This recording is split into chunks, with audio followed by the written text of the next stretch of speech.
mist is hanging low. Boots crunch the frost where the grasses grow. Rifle slung in a heart that's steady. The wild calls out and I'm already ready. The hunt is on and the woods don't lie. Tracks in the dirt under an open sky. All right, hello, ladies and gentlemen, and welcome to the Inside Spread Podcast. My name's Kenny. I'm the host. Thank you for being here today. If you're new and checking us out for the first time, thank you. And if you're coming back for some more, we really appreciate it. So let's dive in. Today, we're answering a question that's on every whitetail hunter's mind. Can deer really smell our mistakes? And more importantly, what can we do about it? You've probably heard it all. Stop eating red meat 3 weeks before your hunt. Wash your clothes in scent-free detergent. Spray yourself down in scent blocker. Wear UV blocking camo. The hunting industry has built a multi-million-dollar business on scent control. But how much does it really matter? My guest today digs into the science. He's read up on some leading whitetail researchers like Dr. Carl Miller and Dr. Bronson Strickland. He's looked at the real numbers, like how many senses does a whitetail have compared to us or dogs, and how far they can smell you, and what actually happens when they catch your scent. But here's the thing. Many people don't subscribe to any of this at all, and they still kill big deer. So we're going to break down the difference between scent control and visibility control, the role of the wind direction, and how the rut really just changes everything. We're also going to check on what the latest research is saying and whether sight or smell is actually the whitetail's primary defense mechanism. So by the end of the episode, you'll know exactly what scent control is, if it's worth your time and money, and which ones are just kind of marketing hype. Before we bring in our guests, I just want to mention a few ways that you can support the Inside Spread and connect with us. First, we have partnered with Academy Sports, King's Camo, and Ravens Crossbow. When you shop through their affiliate links, which will be in the show notes, we earn just a small commission from them at no extra cost from you. It's a simple way to support the podcast while helping get quality gear for your next hunt. Second, join our community at theinsidespread.com. We write lots of articles there that you can get tips, tactics, ideas from. But we're also building an online community there, which will roll out soon here in the future, that will allow hunters and outdoors people to connect kind of off social media to give us an opportunity to avoid some of the censorship that may go on social media sometimes. Third, follow us on Instagram and Facebook. We do our hunting tips and gear reviews and updates on new episodes there as well. And finally, if you enjoy the show, leave us a review on Spotify or YouTube. It just takes 30 seconds and it will help us to get our reach out to more hunters. All right, that's enough to me. Let's bring in today's guest. We want to tell you about the science of scent control and the truth about what deer can smell. It's going to be a good one. Thanks, everyone. The hunt is on and the woods don't lie. Tracks in the dirt under an open sky. All right, hello and welcome to the fourth episode of the Inside Spread Podcast. We're excited to have you here today. We have a new guest on with us today that we'll talk to in a minute. But we just want to let you know that the Inside Spread Podcast is here for you to connect with other hunters, hear real stories, and build skills. And so we want to make sure that everyone has an opportunity to learn more about hunting, and getting an opportunity to get in the outdoors is kind of the name of the game. So here today, we have one of our Inside Spread writers, Dan Shipton, with us. How are you doing today? I'm doing great. Well, thank you for being here. And if you could just tell us just a little bit about yourself, and then we'll get rolling on what the main topic is for today. Well, I grew up in northern Michigan, and I started hunting, fishing with my dad when I was really little. I remember going out in the woods with him probably from the time I was about 5 or 6 years old, and spent a lot of time in the woods, a lot of time out fishing, just doing things with the family. And got away from it a little bit after I got out of high school because I moved out of state. And for the last 20 years, up until last year, I was out of Michigan. I was in an area that had a lot more cities, so I didn't hunt as much, but I've been getting back into it for the last 2 or 3 years. So I'm kind of enjoying getting back into it and sharing stories and just developing ideas and doing research to figure out, what works better and what others have seen that works better. Awesome. Yeah, we obviously a lot of, you read our articles and things like that, a lot of that kind of can be focused on people that, may not have hunted much before. And so I think it's a good uh, area for us to kind of continue to focus on moving forward. And so that, young hunters or new hunters that are just getting into the game can, make quality decisions when they get out in the woods, whether it's for their gear or their weapon choice or whatever it is, that we can help them. So kind of transition a little bit. We're going to hit on this your whitetail article that you have coming out, or actually it is out already on the insidespread.com. You can go there right now and check it out. And it's about scent. So what can whitetails really smell your mistakes? Well, apparently we make a lot of mistakes when we go in the woods. As I did some research into this, I found out that, they really can smell. They have smell is probably their number one way of defense. Mhm. They're constantly smelling around. I think for most of us of like during the rut, whether the bucks can smell the does, but the reality is they smell a lot more. In fact, they smell better than dogs. And that was one of the things that I was very surprised at when I saw some of the studies because they really do have a great sense of smell and they can use it to their advantage to find people, to find food, whatever they need. So we have to be aware of that when we're out there. It's real easy to give ourselves away. Yeah, that totally makes sense. So as you're thinking about this article, what really inspired you to kind of write it? What are other conversations or research that you do to kind of get some more information about it? It goes back to when I was younger. In my 20s, I was up in the Upper Peninsula of Michigan hunting, and I had an older guy tell me that he would not eat venison and sometimes even stay away from red meat for about a month before he went out in the field. He had this idea that it would change the scent for being more of a carnivore of red meat, and he thought that would come through. I'd heard other people say similar things. Definitely, I've seen a lot of things with, the doe scents and things out there and thought, does it really work? And I've always had that in the back of my mind. And then a couple of years ago, as I was getting back into hunting, my buddy worked for an outdoor place and he was given a number of different doe scents and some blocking sprays. And so he started using those. I used some of the doe scents. He got a deer that year. I didn't. Now, I don't know if it's because of the scent or because he was just able to go out a lot more than I was that year. So he was out almost every other day, and I only got to go out on the weekends. So didn't that helped him, I think. But it's just interesting to me. So I had this interest, and then last spring, maybe early or late winter, I can't remember for sure. It might have been February, March. I was come across an article on the YouTube of the Southern outdoor people, and they were on there interviewing some biologists. And I thought, well, what do biologists really know about this? And that really got me interested in the fact that there's more to the story, kind of thing, because there is a lot more. And Mhm. there's some technical things that we can learn about deer that we should all know when we're going in the woods. Yeah, it's seemingly becoming more of a topic just because we are studying this more often. Science is coming to conclusions on some of these things and looking into them deeper, and not just making products for it necessarily, but actually using real science and data to try to figure out what makes humans smell different to deer. And so that's a cool thing. And so kind of leading into that, like what are some of the science pieces that come into why whitetail deer can smell humans so well?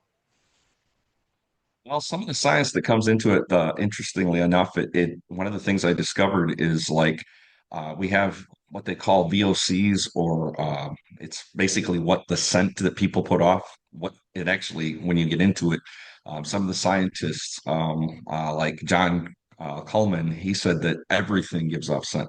Factories give off scent. Your car gives off scent. Literally, they can measure the scent of things.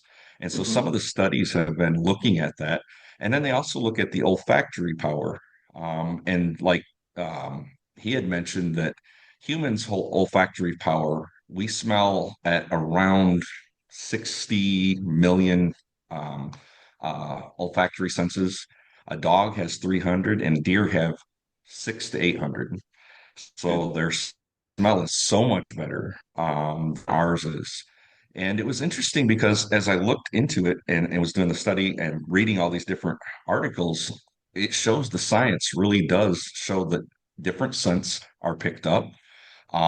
They can be picked up a quarter of a mile away, and that's without any wind.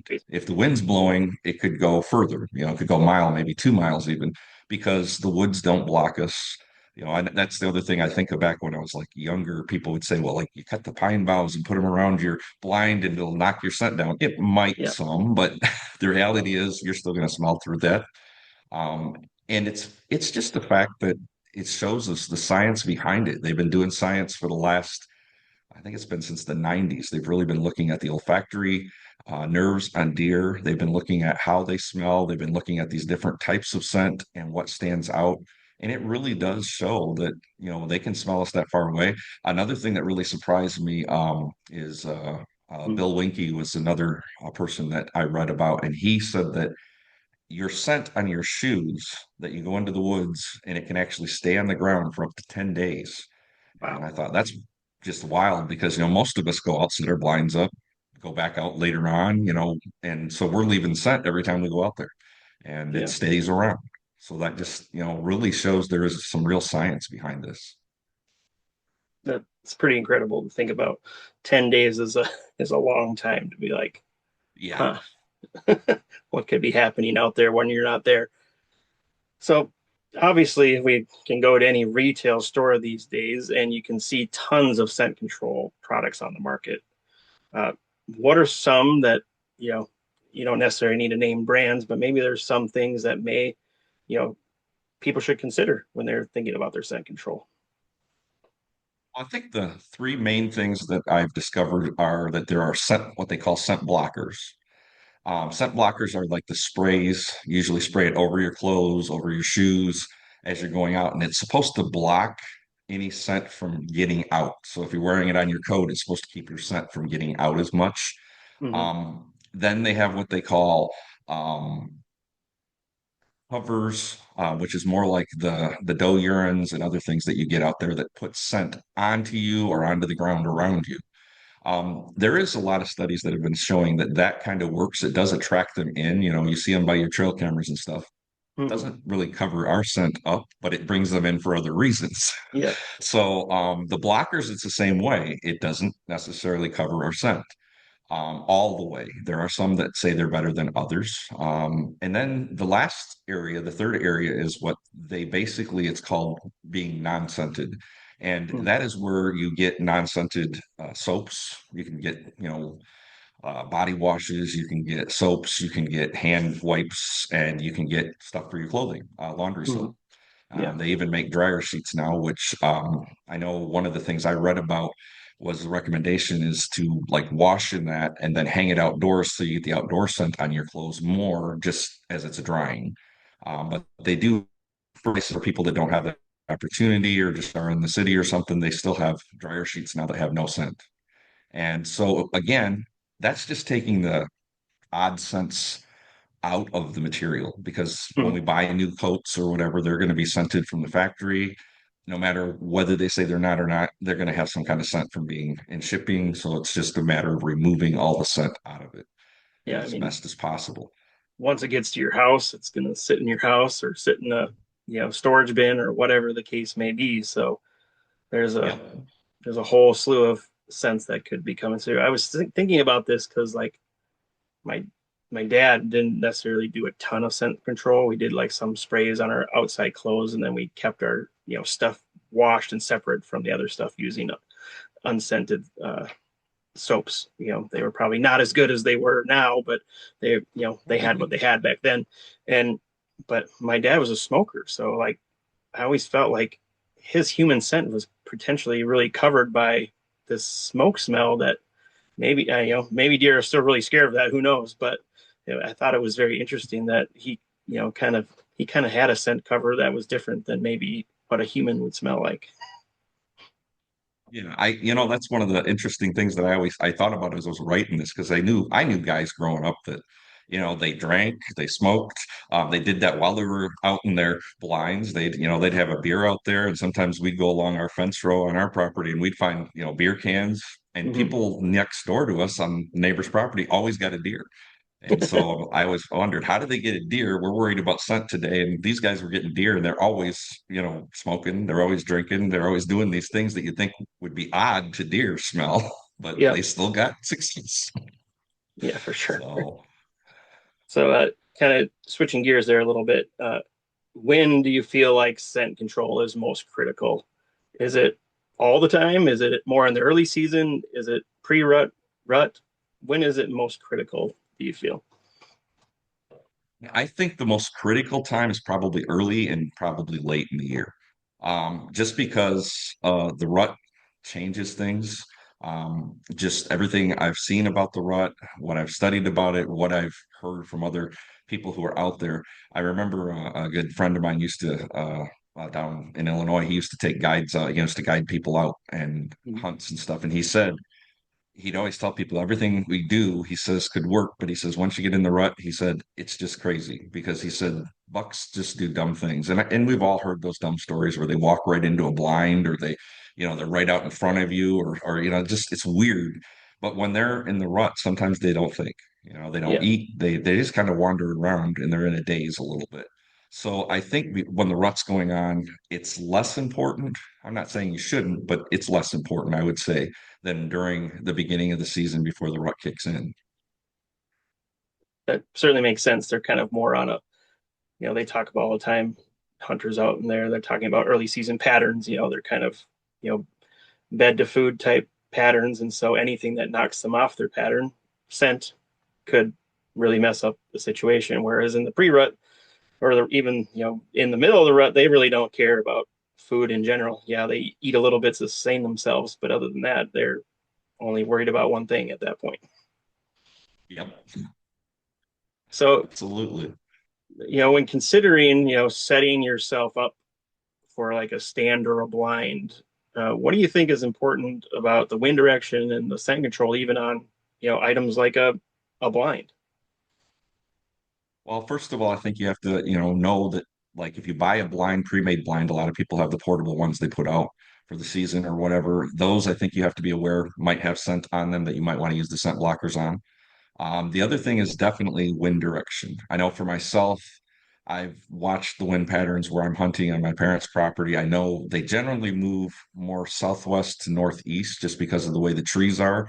So I set on the opposite side where the wind's blowing at me, yeah, because it's going to keep them from smelling anything that might be not covered, not, whatever's there. So that's one of the things I think is important. You got to know which way the wind is blowing. I also think it matters what time of the day. Mm-hmm. You should understand wind patterns for the times of the day and things too. But definitely when you're setting your blind up, you should know where does the general wind come from? And you should be aware that if you go out and the wind patterns change, it Mm-hmm. may change whether you see anything that day. So Yeah, for sure. So that kind of brings me another question. Where does scent travel in the woods? Like, does it follow terrain, humidity, temperature? Does that affect how the scent is dispersed out into the world? yeah, it really does. Temperature has a lot to do with it, and humidity has a lot to do with it. Humid weather, it's a little better. It carries a little more than what you would think because and it hangs more in the air. If it's dry, though, it will be carried by the wind. And one of the things that we often forget is just like I said, that time of day thing, because in the morning as it's heating up, heat tends to rise. So if you're up on a hill, the wind's going to come a little more to you. But if you're up on a hill in the evening when it's starting to cool Mm-hmm. down, that means your scent's going to probably go down with the breeze in the evening. So it's going to go downhill, and that may affect which direction the deer are going to come from. Mm-hmm. And that's one of the things because of that, deer tend to run in patterns where they're often flowing with the wind so that they can smell if they are against the wind so they can smell if anything's coming. So it makes sense that you need to understand that. For Um, sure. as I said, I have my main blind sitting in one part of the field, but I actually have a way where a smaller blind like I can go to if I know the wind changes. And I think that's always a good option if you have your own property or something to have a couple of places where you got options if the wind's in a different pattern that day. Mm-hmm. Yeah, it makes sense. So when it comes to like what a hunter should do, before they get out in the woods, what should they do with their hunting clothes? Where should they store them? How often should they wash them? Kind of et cetera, et cetera. Well, that's one of those questions, and I know with us, the way we write and things, we try to keep things open to everybody. Hmm. But I think the first and foremost, you should use the non-scented laundry soap. Drying outside if you can, or getting the non-scented dryer sheets is really important. How often you wash, I think depends on the person because if you're sweating a lot, if it happens to be warm out, you might need to wash it more. But otherwise, if you're not sweating in it, I wouldn't wash it throughout the season, unless there's something, maybe you fall into something or whatever. But Hmm. I would not want to, risk getting anything into it. But then when it's dry, you have to store it so that there's nothing getting on it. We talk about bins, but also there's bags you can get. Some guys even go as far as buying like these ozone bags that Yeah. are powered to keep the scents off. I mean, if you want to go the expensive route, but there's a lot of stuff that can come in with that. So I think it's just making sure it's separate from everything else. Whether it's in your garage, wherever it is, make sure it's not picking up any odors from anything else. So having it in a bag inside of a bin probably is going to protect it. Keep it there till you get to where you're going so that it doesn't pick up any scents from other things, your animals at home or whatever that might be odd. I think that's very important, though, is just to wash ahead of time and let them dry, let them air Hmm. outside if possible, or just put them up right away so that they don't pick Yeah. up that extra scent. And That's they interesting also have, that you like say. I said, Go I'm ahead. sorry. They also have that, you can body wash and other stuff that I would recommend because you don't want to go do all of that and then turn around and take, body wash that has some kind of deodorant scent on it and go out and wash with that because that's still going to come through. Yeah, that transfer uh, of scent is obviously what we're trying to prevent, but at the same time, like if we're not taking care of our own body and for that, you're just still going to be sending off that scent anyway. So you got to kind of, if you're going to take this approach, you got to kind of have to go, dive feet first and do it all. So it's kind of, yeah, the scent thing is it's a big deal. And so, but when hunters get to the woods, what is kind of some of the best preparations from like the time that they step in the woods until they get to their stand, and then kind of vice versa, how do they get out once the day's over to try to limit that exposure to the scent for the deer? Probably the best things to do, again, is to not put anything on until you're there. Wherever your vehicle is, put it on as you're heading out. Put those shoes on that you have set aside just for hunting. Never get back in the car and drive to the restaurant or something. Make sure you are leaving those in the box. Put them on, and then when you go out, try to go in and come out the same way. That way, you're leaving wherever your trail is, you're on that trail and you're not going to different places and spreading it around. Your scent that you might have, anything that would carry over, you're not taking it because I think that's one of the dangers. Some people will go in one way and out another, and you're adding more than you need to into the woods. So Yeah. try to keep it limited so that you're in one area or just straight out to where you're at. Consider where the wind's coming from if it's, coming from a certain direction, say the east that morning, and you know where your blind is, maybe come around where you're at so that you're going into the wind as you're coming in so that they don't smell you because it depends on where the wind's flowing from, which direction you may want to go in. So you might want to scout it out ahead of time and know you've got a couple of options of how to approach and where to go into your blind. Sure. Yeah, it sounds technical. Obviously, it takes more time than really it is, and just making sure that that's really what I try to do. Is my main scent control is to make sure that my face is always in the wind. That's the number one thing I do, and then going from there, doing all the scent control stuff with my clothes and body, and then that kind of completes the whole cycle of scent control. I want to make sure that I'm I'm walking in the wind. That's the number one thing I'm trying to do. Absolutely. Even when I'm sitting in my stand, if I have it set up, I want it to be, in general, I want it to be facing where the wind is in my face.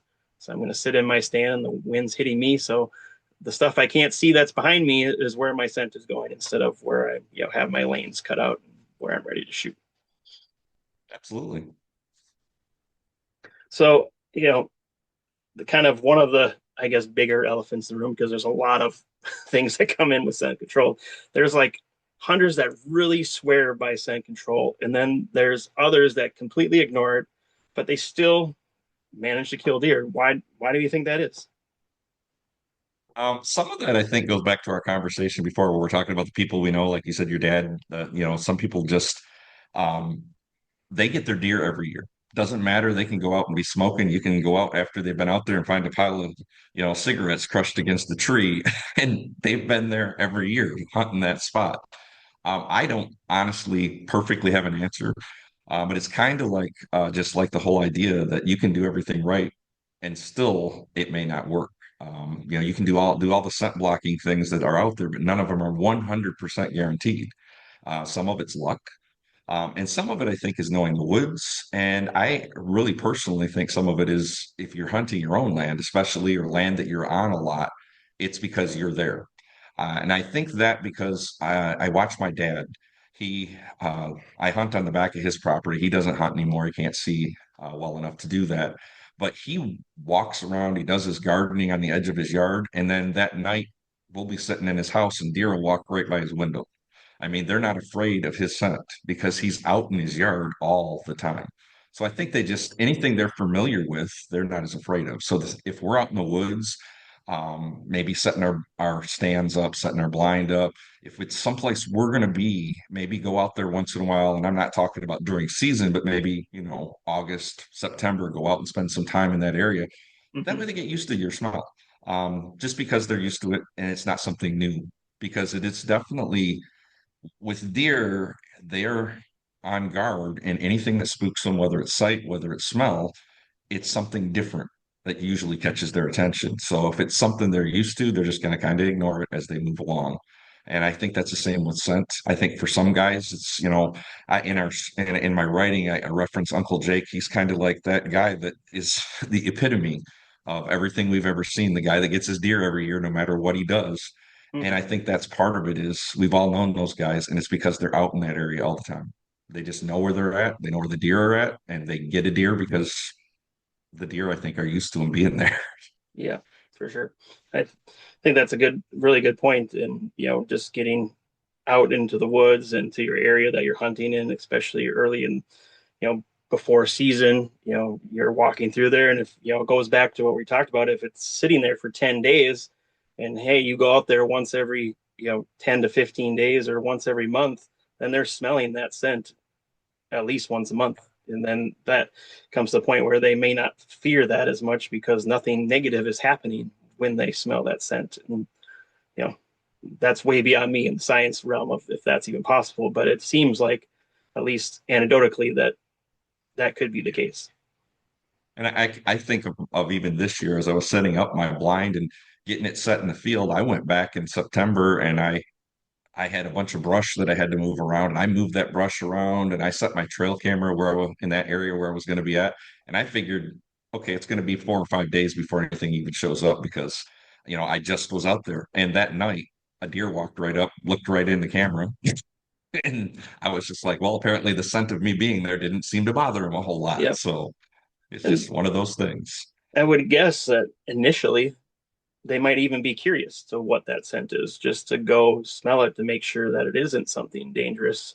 So they're willing to kind of walk into that danger, even though there might not be anything there initially, until they get that negative response from that scent. Then they might change their actions pretty quickly. Absolutely. So, kind of just to wrap up this section on the scent piece, what are like? Can you give me? And you covered them all, but can you just kind of reiterate and review like kind of the maybe the three main things that a hunter should do to try to help control their scent? I think the best things to do to control scent is know your environment, know the wind patterns, so that you can, like you and I were talking about, we can face into the wind. Number two, be aware of how they can change during the day, with the temperature changes and things, which direction it might go. Number three, we can do unscented, work towards being as unscented as possible with soaps and other things, especially with clothing and stuff. I didn't mention it, but in my article, I mentioned the fact that some of it even has like what they call UV blocking, and that's because deer can see better the UV rays if that bounce off our clothes. So when you do it, you can buy one that has both, which that's what I use. But I think that those are the three top things: to just know your environment, know which way the wind's coming from, stay facing the wind, and pay attention to when things are changing. And definitely be willing to take different ways if the winds are coming from a different direction so that you aren't standing out to them as much. Yeah. That, well, I really appreciate you taking the time to come on here today to share that. I think it'll really help, especially new and young hunters that don't really know about scent control and the importance of it. So I really appreciate your time today. And, what do you got coming up next? What's going on in Dan's world? What's going on in my world? Well, I'm hoping to get back out this week. I have a couple of opportunities besides the weekend. I can actually go out. I school teach, so I'm got a couple of mornings I can go out, and I'm hoping to see something. Last weekend I was able to get out, but I didn't get to see anything. So as far as writing, I've got some ideas going on right now, and I know later on in the year. I've never been duck hunting, but my buddy keeps inviting me down to Arkansas to go with him. So I'm going to try to get down there in February when they have their open hunts and do some of that. So I'm kind of looking forward to some of those things. That's great. Yeah. Obviously, getting other opportunities, try new things is kind of what it's all about, is getting out in the woods and doing it. So again, thank you very much. I'm glad that you've been able to write for us at the Inside Spread, and hopefully we can continue to move forward. And when your next article comes out, we will check back in with you on the next podcast. So thank you again for coming. Thank you. Sounds great. And thank you again all for everyone for listening to the Inside Spread podcast. We'll see you next time. Thanks. Freedom runs wild under nature's dome, down by the pine.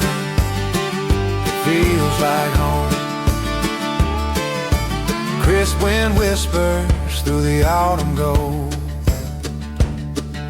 Stories of the land, both new and old. Tracks in the dirt, the trail calls my name. Out here in the wild, it's all just the same. Down by the pine.